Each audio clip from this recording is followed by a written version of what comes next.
Well, while many lawmakers trying to limit your Second Amendment rights, Georgetown is working hard to expand them. They are introducing a law that would make gun ownership mandatory for every family in that town. Edith Portillo is a Nelson, Georgia council person, and she joins us live today from Atlanta. Edith, good morning to you. Good morning. Okay, so tell us how the Family Protection Act would work.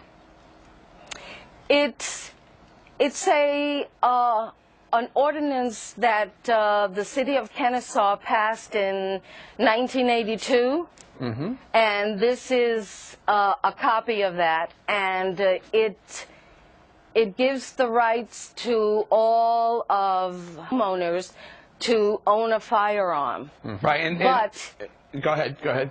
No, go ahead. Well, I wanted to point out to our audience that it recommends that the head of each household own a firearm, number one, because there's only one police officer in the town, and it's quite a large area that he has to cover. And also, if you object as the head of the household, you don't have to own one.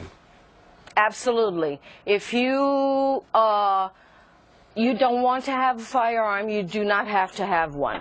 It's a deterrent kind of law. Sure. And because we're basically, when our police officer, which he does a marvelous job, he works 40 hours, and we are divided between Pickens and Cherokee, and we are at the mercy at that time, you know, who gets there first. Sure, and if that guy, you know, he only works 8 hours a day, and there's 24 hours in a day, there are a lot of hours you're not covered. So you would make gun ownership mandatory.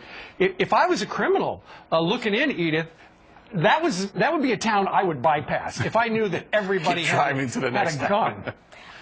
Absolutely. It's like, and I'm quoting this from another council member.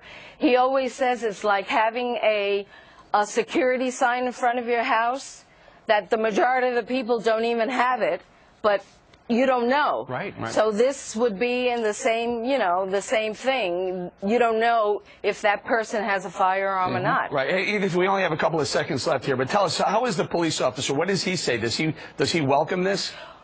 Oh, absolutely. He's all for this, and he's even, you know, wanting to give, you know, classes to people who want them, how to use a firearm, and he's doing, you know, at a minimal cost. Sure. By the way, we should point out with this law, if you're not mentally or physically capable of using a gun, a felon, or you object on religious grounds, you don't have to have one. And the people of your town say what regarding this? Are they all for it? I mean, we've had positive. I would say 90% of the people are for it. All right.